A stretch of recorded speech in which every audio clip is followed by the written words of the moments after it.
Once again, we gather on the House floor in unity, Republicans and Democrats, to counter Putin's behavior. Last year, I co-founded the first Congressional Task Force for American Hostages and Americans Wrongfully Detained Abroad with my friend Ted Deutsch of Florida.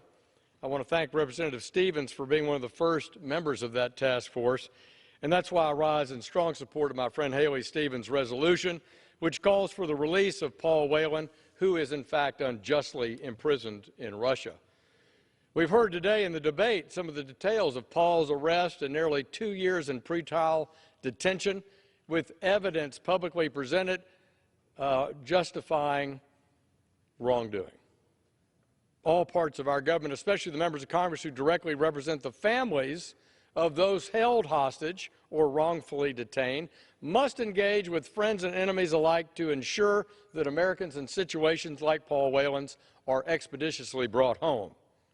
Further, Congress must continue to engage with the administration in situations like this to disincentivize the wrongful detention or hostage-taking of Americans. Last year, we passed a similar resolution on this floor in support of Trevor Reed and Paul Whelan. Therefore, it was in fact rewarding this morning to learn that Trevor was released. But he should have never been held, and the exchange of prisoners should have never been necessary.